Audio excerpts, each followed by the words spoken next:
दोस्तों इस वीडियो में हम EPFO एग्ज़ाम में प्रीवियस ईयर में पूछे गए सभी कंप्यूटर के क्वेश्चंस को डिस्कस करेंगे।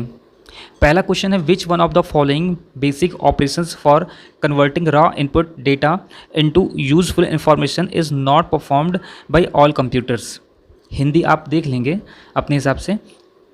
इसका आंसर है स्विचिंग। इनपुट डेटा को उपयोगी सूचना में परिवर्तित करने के लिए सभी कंप्यूटर द्वारा स्विचिंग बेसिक ऑपरेशंस परफॉर्म नहीं किया जाता है।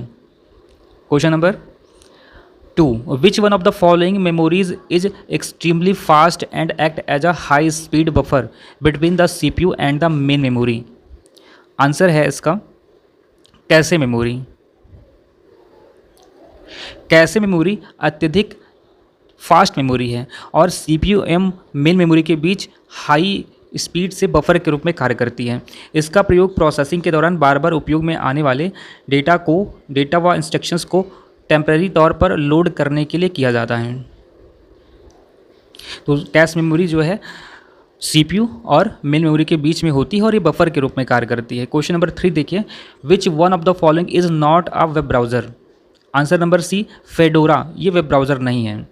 इंटरनेट एक्सप्लोरर, फायरफॉक्स और गूगल क्रोम वेब ब्राउज़र हैं, जबकि फेडोरी एक ओपन सोर्स ऑपरेटिंग सिस्टम का नाम है। Question number 4, which one of the following represents 1 GB of information. Answer number B 1024 MB, यानी कि 1 GB में 1024 MB होता है और 1 MB में 1024 KB होता है। Question number 5, which one of the following is not a language translator. इसमें से कौन सा अनुवादक का कार्य नहीं करता है। Option number B linker.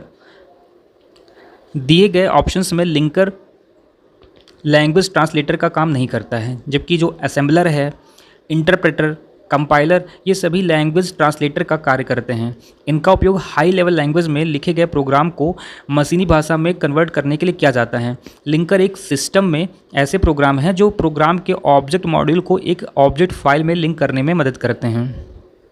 Question number 6, which one of the following statements is correct. Answer है इसका option number B interprets computer output into user understandable form. ये वाला ऑप्शन सही है। आउटपुट डिवाइस के बारे में, a device driver of output device, device driver के बारे में कौन सा स्टेटमेंट सही है। Option number B interpret computers output into user understandable form. Output को यूज़र के अंडरस्टैंडेबल फॉर्म में ये इंटरप्रेट करता है, उसको व्याख्या करता है, ट्रांसलेट करता है। तो आउटपुट डिवाइसों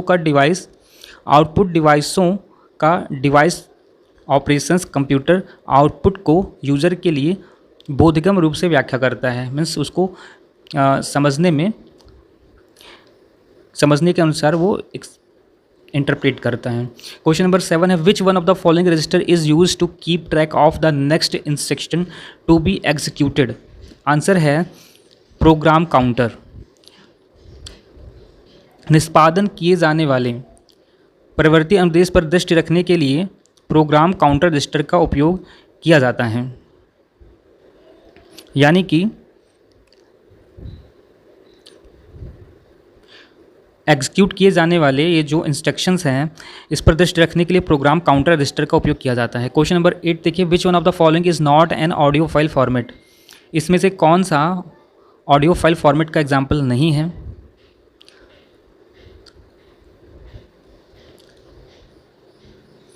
audio file format WAV wave, MP EG, MIDI MIDI और AAC ये सभी ऑडियो फाइल फॉर्मेट के एग्जाम्पल हैं, जबकि option number C program counter ये ऑडियो फाइल का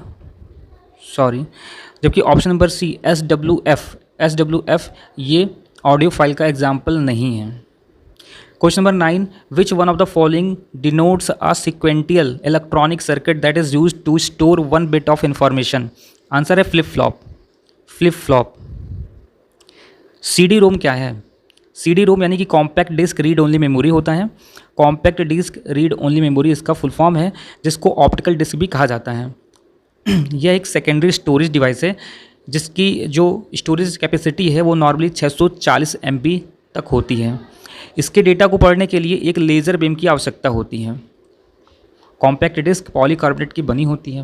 question number 11, web stands for, web का क्या मतलब है? वेब का मतलब होता है wireless application protocol. Wireless application protocol यह एक कम्युनिकेशन प्रोटोकॉल है जो अधिकांशतः मोबाइल वायरलेस नेटवर्क के माध्यम से वायरलेस डेटा एक्सेस के लिए उपयोग किया जाता है। Question number 12, Bluetooth technology allows, Bluetooth technology क्या अलाउ करती है? Option number C, option number C, दूरियों पर रखे हुए उपकरणों के बीच बिना वायर के संपर्क को ये संभव बनाती है। ब्लूटूथ एक वायरलेस टेक्नोलॉजी है जिसका उपयोग इलेक्ट्रॉनिक डिवाइस के बीच डेटा ट्रांसफ़र करने के लिए किया जाता है। इसकी रेंज क्षमता नॉर्मली 10 मीटर से 50 मीटर तक होती है। Question number 13, which one of the following is not a basic function of computer, इसमें से कौन सा ऑप्शन है जो कि कंप्यूटर का बेसिक फंक्शन के अंतर्गत नहीं आता है? कंप्यूटर का जो बेसिक फंक्शन है वो इनपुट होता है, यानी कि डेटा को लेना, डेटा को प्रोसेस करना, फिर डाटा को स्टोर करना और आउटपुट देना। ये सभी कंप्यूटर के बेसिक फंक्शंस हैं। इनपुटिंग करना, उसको प्रोसेसिंग करना, उस डेटा को स्टोर करना और आउटपुट देना, ये सभी कंप्यूटर के बेसिक इनपुट होते हैं। जबकि टेक्स्ट स्कैन करना, जो कि ऑप्शन में दिया है, टेक्स्ट स्कैन करना, टेक्स्ट का स्कैन करने के लिए स्कैन डिवाइस की आवश्यकता होती है जिसके माध्यम से कंप्यूटर में टेक्स्ट स्कैन किया जा सकता है। तो इस तरह से स्कैन कंप्यूटर का बेसिक फंक्शन नहीं है। क्वेश्चन नंबर 14 देखिए, which one of the following is a hardware control unit. Control unit जो है ये हार्डवेयर और सॉफ्टवेयर का कॉम्बिनेशन है। यह सीपीयू का ही भाग होता है। सीपीयू में ही कंट्रोल यूनिट होती है और कंट्रोल यूनिट के नीचे एएलयू यानी कि अर्थमेटिक लॉजिक यूनिट होती है और उसके राइट साइड रजिस्टर मेमोरी होती है। तो कंट्रोल यूनिट ये हार्डवेयर और सॉफ्टवेयर का कॉम्बिनेशन है। यह सीपीयू का ही एक पार्ट है जो प्रोसेसर के ऑपरेशंस को इंस्ट्रक्शन देता है, प्रोसेसर के संचालन को निर्देशित करता है। जबकि पावर पॉइंट जो ऑप्शन में दिया गया है, पावर पॉइंट और प्रिंटर, ड्राइवर, ऑपरेटिंग सिस्टम आदि सॉफ्टवेयर होते हैं। लैन, वैन and MAN are computer networks covering different areas. Their first alphabets LW and M respectively stand for. यहाँ LW और M किस चीज़ को रिप्रेजेंट करता है, इसका क्या मतलब होता है? तो यहाँ पर ऑप्शन नंबर सी दिया है। ऑप्शन नंबर सी में क्या है? L for local, W for wide और M फॉर मेट्रोपॉलिटन। लैन का मतलब होता है लोकल एरिया नेटवर्क। इसकी रेंज 1000 मीटर तक होती है। जैसे कि एग्जांपल इसके कैंपस और बिल्डिंग तक इसका यूज मोस्टली होता है। वैन का फुल फॉर्म होता है वाइड एरिया नेटवर्क। इसकी रेंज 1000 किलोमीटर तक होती है। देश या महाद्वीप के लेवल पर वैन एरिया नेटवर्क का यूज़ होता है। और मैन का मतलब है मेट्रोपॉलिटन एरिया नेटवर्क। इसकी रेंज 5 से 50 किलोमीटर तक की होती है। शहर या कस्बे में मैन नेटवर्क का यूज़ करते हैं। वैन को इंटरनेट कहा जाता है। Question number 16, the cloud computing technology refers to. Cloud computing technology किसको रिफर करती है? Option number C, cloud computer technology a distributed computer architecture that provide software infrastructure and platform just as required by applications और users. Cloud computing वास्तव में internet आधारित एक प्रक्रिया है और कंप्यूटिंग एप्लीकेशन का इस्तेमाल है। गूगल एप्स क्लाउड कंप्यूटिंग का एक एग्जाम्पल है जो बिजनेस एप्लीकेशन ऑनलाइन मुहैया कराता है और वेब ब्राउज़र का इस्तेमाल कर इस तक पहुंचा जा सकता है। यह इलेक्ट्रिक ग्रिड की तरह कार्य करता है तथा मांगे जाने पर यह डेटा को कंप्यूटर तथा अन्य डिवाइसेस को देता है। इसमें एक समय में एक से अधिक यूजर्स द्वारा रिसोर्सेज की साझेदारी यानी कि डेटा की साझेदारी की सुविधा उपलब्ध होती है। वह डेटा के सेंट्रलाइजेशन के कारण उन्हें पूर्ण रूप से सुरक्षित रखा जा सकता है। इसमें एक वितरित कंप्यूटर स्थापित किया जाता है जो यूजर्स को जैसी आवश्यकता हो वैसा ही सॉफ्टवेयर आधारित इसका स्ट्रक्चर और प्लेटफॉर्म प्रदान करता है।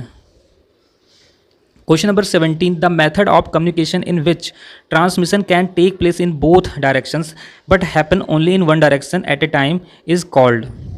संचार की वह पद्धति जिसमें दोनों दिशाओं के में संचरण हो सकता है किंतु एक समय में एक ही दिशा में होता है, क्या कहलाता है? Option number B, half duplex. Half duplex कहलाता है।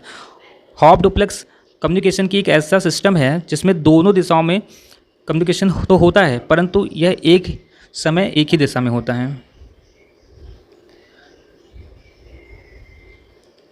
A collection of program that controls how the computer system runs and processes information is called, answer number B है ऑपरेटिंग सिस्टम। क्वेश्चन पूछा है कि a collection of programs that controls how the computer system runs and processes information is called. Answer है operating system. Operating system software का समूह है जो कि आंकड़ों यानी कि डेटा एवं इंस्ट्रक्शंस के संचरण को नियंत्रित करता है। यह हार्डवेयर और सॉफ्टवेयर के बीच एक ब्रिज का कार्य करता है।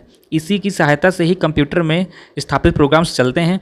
ऑपरेटिंग सिस्टम हार्डवेयर एवं सॉफ्टवेयर को कंट्रोल करने में मदद करता है। इसकी मदद से एक से ज़्यादा प्रोग्राम भी सीपीयू में चलाए जा सकते हैं। कुछ प्रमुख ऑपरेटिंग सिस्टम के एग्जाम्पल हैं डॉस यानी कि डिस्क ऑपरेटिंग सिस्टम, दूसरा है यूनिक्स, विंडोज़ और लिनक्स, ये सभी ऑपरेटिंग सिस्टम के एग्जाम्पल हैं। Question number 19, SMPS is the acronym for. SMPS का पूरा नाम होता है स्विच मोड पावर सप्लाई, जो कंप्यूटर के भीतर लगे अलग अलग युक्तियों के पावर प्रबंधन का, पावर मैनेजमेंट का काम करता है। Question number 20, USB is the acronym for. USB का पूरा नाम होता है universal serial bus. Option number C. यह कंप्यूटर पेरिफेरल्स जैसे कि mouse, keyboard, printer, camera, pen drive, music system आदि को कंप्यूटर से जोड़ता है। दो या अधिक इलेक्ट्रॉनिक डिवाइसेस जैसे कंप्यूटर या कंप्यूटर मोबाइल आदि को हम वायर की सहायता से USB द्वारा जोड़ सकते हैं।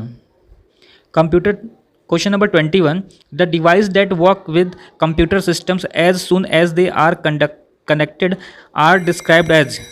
Answer number C, plug and play. Plug and play जब किसी डिवाइस को कंप्यूटर में जोड़ते ही कार्य करना प्रारंभ कर दें, जब किसी डिवाइस को कंप्यूटर में जोड़ते ही कार्य करना प्रारंभ कर दे तो उसे प्लग एंड प्ले कहा जाता है। एग्जाम्पल है pen drive, mouse, keyboard, camera, ये सभी प्लग एंड प्ले के एग्जाम्पल हैं। Question number 22, which one of the following software applications would be the most appropriate for performing numerical and statical calculations. Option number B है spreadsheet. Spreadsheet एक computer application है जो Microsoft office के अंतर्गत आता है। स्प्रेडशीट कई सेल में बटा होता है जिसमें हम अल्फा न्यूमेरिक और न्यूमेरिक या फिर फॉर्मूला लिख सकते हैं। स्प्रेडशीट न्यूमेरिकल और सांख्यिकी यानी कि नंबर्स के एग्जीक्यूशन में सर्वाधिक उपयुक्त होता है।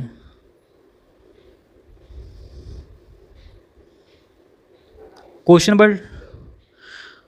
नंबर 23, यस क्वेश्चन नंबर 23 देखिए, consider the following statement on global positioning system. GPS के ऊपर स्टेटमेंट दिया गया है, इसमें से कौन सा सही है। स्टेटमेंट नंबर 1 है GPS allows accurate time stamping on ATM transactions, ये स्टेटमेंट सही है। दूसरा है GPS relies on a set of satellites for transferring signals world wide, ये दोनों स्टेटमेंट करेक्ट हैं। जीपीएस एक ग्लोबल पोजिशनिंग और सैटेलाइट वाली सिस्टम है जिसका विकास यूएसए के डिफेंस मिनिस्ट्री में हुआ है, डिफेंस डिपार्टमेंट ने किया है। हाल ही में भारत ने अपने जीपीएस सैटेलाइट को सक्सेसफुली लॉन्च किया है। जीपीएस के द्वारा ही एटीएम में लेन देन में वास्तविक समय अंकित हो पाता है। जीपीएस सिग्नल्स के ग्लोबली अंतरण के लिए सैटेलाइट के एक ग्रुप पर निर्भर करता है, अतः दोनों के दोनों स्टेटमेंट करेक्ट हैं। क्वेश्चन नंबर 24 देखिए, कंसीडर द फॉलोइंग स्टेटमेंट्स। पहला स्टेटमेंट है, और ये जो स्टेटमेंट है, cellular technology evolves in stage called generations where. पहला स्टेटमेंट है A generations represent the number of subscribers, higher generation has more subscribers. Statement number 2 देखिए, स्टेटमेंट नंबर 2 में है 2G technology has two standard CDMA and GSM। Statement number 3 है 2G technology has CDMA standard and 3G has GSM standard.